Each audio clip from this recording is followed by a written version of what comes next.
The price of freedom is death. We're coming to get our check. Black first, brothers and sisters, welcome to the Afro Elite YouTube channel. I am your host, Afro Elite. Before we get started, please make sure that you guys hit that subscribe button, hit the notification bell, leave a thumbs up, and share this on your various social media platforms or to a family or friend, because that helps the reach and growth of the channel. For everything that you guys do, I sincerely thank you all, and I hope you enjoy. I've discussed this before in a previous broadcast that I did about the image of black men and black manhood. Okay, now we have to understand that in America, especially, but really all throughout the world, but especially in America, black society has a very negative stereotype, a very negative image that is forced upon us by the hands of the dominant society, not based off of how we act, how we behave, and our actual culture, but this is the image that the dominant society tries to make our image. So that's the eating a fried chicken, the watermelon, bucking their eyes, acting like buffoons, the Jim Crow stereotype. They literally made that stereotype and said this is almost the primitive nature, because a lot of that is pretty much they try to dehumanize black people. So they try to make black people seem as very animalistic, as wild, as kind of beast-like people, as very primitive people. So that's why they exaggerated a lot of the features on black people. They made us seem very dumb.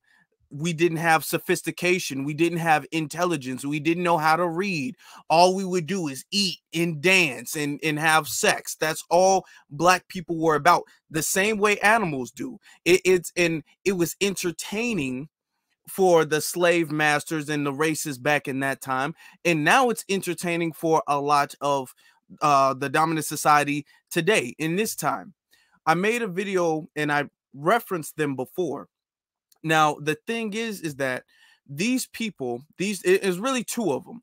These two people have their whole brand made up, and they're non-FBA. It's very important to know that. So they come from places that are not America, but they're acting out on negative black American stereotypes. Okay, and they're coming over here, they're getting thousands and thousands, they're probably millions of views if you collect them all together, if you add them all together, millions of views, and they're viral. They have super big following, not because they're funny at all, because none of their skits are funny whatsoever, and I'm not the only one to say that.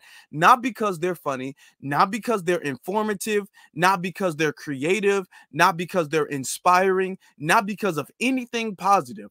These two people, there's more who act similar to them, but these are the main two. These two, literally their only brand is to act like and I'm trying not to use too much profanity, but is literally to act like a primitive animal. They're literally acting out on a Jim Crow stereotype in so many ways. Now, in case you guys have not seen it, most of the clips that they do are like on TikTok, and a lot of that stuff gets transferred from TikTok to Instagram or Twitter. So if you guys are not on those apps, you probably might not have seen it. So I'm warning you that I am going to show you guys a clip of how they behave. Okay, I'm going to play for you guys the video. Now, I can't play it with the sound because there's music in the background, and I don't want to get a violation or a copyright strike for that. I don't even want to have to deal with contesting that, so I'm just not going to play the music in the background, but you can see based off of the behavior. Now, the skinny dude is dipping some chicken in some pan sauce. He's dipping it in some sauce. His whole thing is he can't really dance as fluidly as the big buck dude. So what he likes to do is he does the most when it comes to bucking his eyes, and he's very animated with his body language and making sound like really squeaky, animalistic almost sounds. He literally sounds like he tries to imitate what a hungry, starving little like weasel would sound like. So that's his thing. He crunches up and he's very animated with a lot of his body language, and this is how he behaves himself. And then you see this is the big buck dude who's always biting stuff. I think, to be honest, he's probably the one who started this dude. He's always biting stuff, and then he bucks his eyes a lot too. His body language is very animated and over the top. And you see he bites stuff, and then he starts dancing. These are the Jim Crow stereotypes that we're talking about. Let me show you some more clips. Look at all this chicken. Look at it. Look at it. What's that? Corn cheese. Corn cheese? You know what time it is. You know what time it is. Shark bite.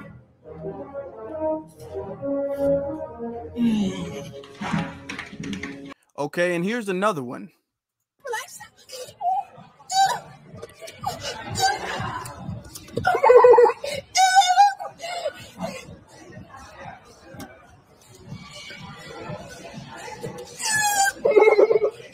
I'm sorry that you guys had to see that. I apologize that you guys had to see that, but that's just for the people who might not have seen that. Okay.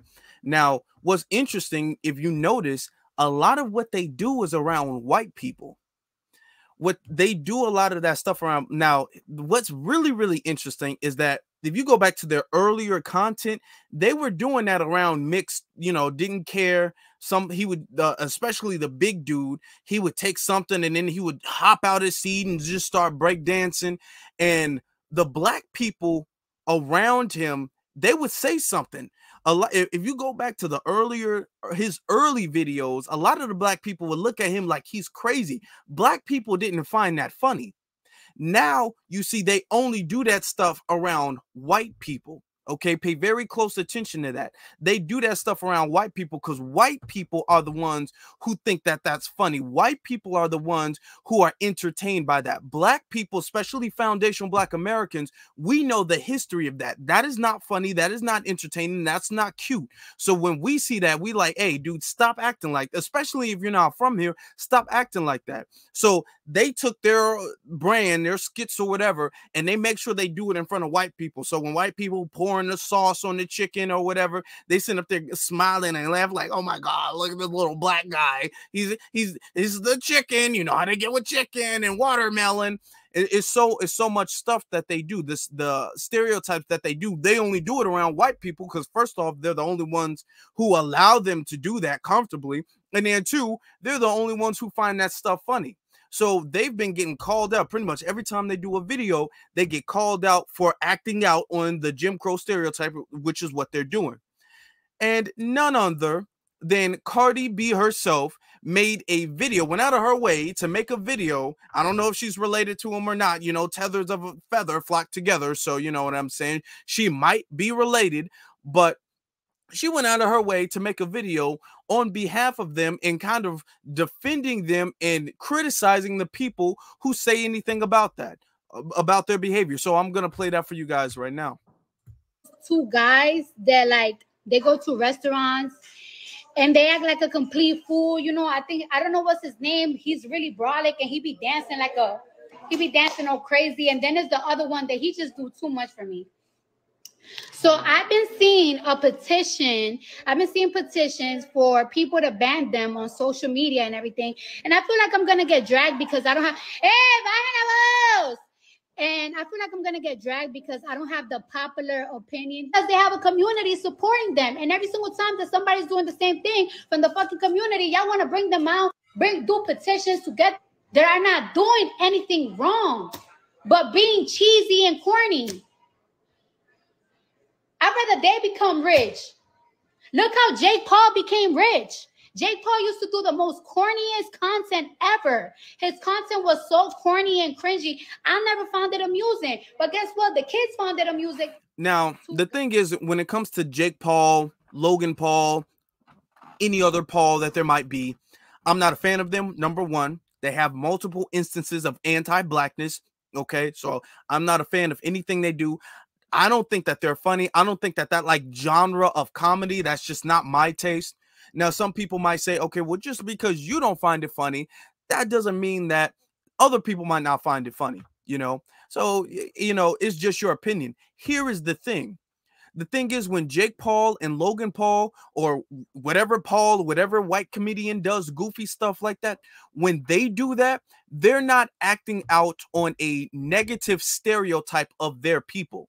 They're just acting goofy. They're just acting childish. That's what they're doing. They're not acting out on a stereotype. Because these two men are black, the other guys that she was defending, because these two men are black and these two men look like black Americans, these two men are acting out on the stereotype. Their whole brand is not to just be goofy. Their whole brand is to act like the caricature of a Jim Crow stereotype. It would be different if Jake Paul and Logan Paul, and they've done a lot of offensive things and people have been trying to shut them down for a long time, but their whiteness has protected them for the longest time. It's protected a whole lot of them who've done racist and offensive things on that side for the longest time. But the thing is that they know better than to act out on their stereotypes. All groups of people, they don't appreciate people making fun of their stereotypes. Their whole stereotypes, especially the negative stereotypes, becoming a brand of comedy. Nobody in the world, and I do mean no group of people in the whole world is going to be amused by their negative stereotypes becoming a brand of comedy where somebody can come in and act like or portray a negative stereotype of their people for clicks and views and to make money off of branding themselves negatively on their stereotypes. And we just sit back and be all like, oh, they're just having fun. They're just goofy. No. That's not funny. That's not cool. And Cardi B would not be saying that if this was her ethnicity, her people. Now she's identifying herself. Sometimes she's black. Sometimes she's a Latino. I think she's an Afro-Latino, whatever, even though she leans all the way to the Latino side. If we was making some Latino stereotypes, if somebody put on a sombrero and grew their mustache, curled it up a little bit, and started talking in a Hispanic accent, talk about tacos and burrito, she would not think that that's funny. If somebody who's not Mexican or Puerto Rican, I think she is, or Dominican or whatever, I don't know what she is. If one of those people who are not from there started making stereotypes of her or her people, she would feel some type of way. Okay. She not only, keep in mind, she has done and participated in a lot of anti-black skits. And I'm going to show that for you guys right now. Okay. So this was a civil rights skit, the Real Housewives of the Civil Rights Movement skit, where Cardi B portrayed herself as Coretta Scott King. All right, and I'm gonna play it for you guys now. I get this video. I found it on YouTube from AT Lean or at Lean. So I'm not trying to, take his or her stuff. So I'm gonna give the proper respects due, So if you guys want to see the full video, I just skip past the music. So if you guys want to see the full video, you guys can go and y'all can search that. I don't know this channel. I just searched it up and I found it from there. But I am going to, cite my source. So that's where I got this from. So I've decided to invite the ladies over for some drinks so we can plan this rally, because nothing can go wrong for Martin and Memphis. So happy that I could get you ladies here so we can talk about this movement. Finally. Yes, we really have to get the women together because these men cannot progress without us. We have to be the backbone. I don't know why none of these hoes are up in here. Matter of fact, I don't even know why I'm here. Well, I think I should be the leader of this group. My husband have marched in every state and have fought, so we could use the same toilet as everybody. Well, your husband is a hoe. All these husbands want to sleep with my husband, but it's all right, because I know he marches home to me. Oh, and Coretta, she thinks she's untouchable, honey. Let me tell you something about Coretta. Everybody done had a piece of Martin. Because I will show you what violence does. I will show you. Okay. I want you to show. Oh, hell no. Like, I'm sorry. I thought you guys were fighting for equal rights. And I'm pretty sure me fucking Martin Luther King is a perfect example of that. That's very cringeworthy, very disrespectful. And to be honest, I'm sorry that I even had to show that to you guys.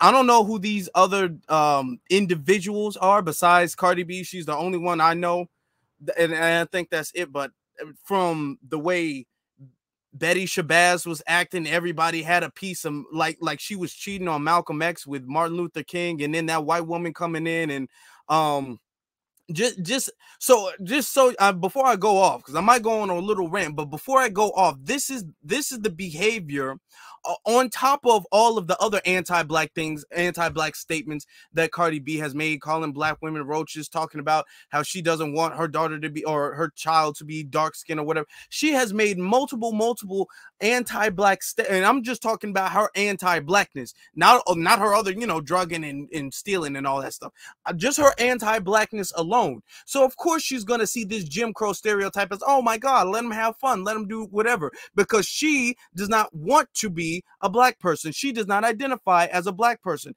Now, sometimes she is when she wants to say the N-word in her songs, when she's nigga, then she's black. Now, besides that, she's Latino and all that. So that stuff, of course she's gonna pass. Of course she's gonna allow to pass, because she's disrespectful. She allows disrespect. She participates in disrespectful skits and comedy or whatever the hell. So of course she's gonna allow whatever buffoon and chucking and jiving stereotype. Of course she's gonna allow that. She said she wants them to get rich. Of course, no wonder, because that's the dumb stuff that she does. That's the same. She's got the same frequency. They're on the same stupid ass frequency. So of course. Now, before I go off, because I'm trying to keep the curse to a minimum. So before I go off, I'm gonna end it on that.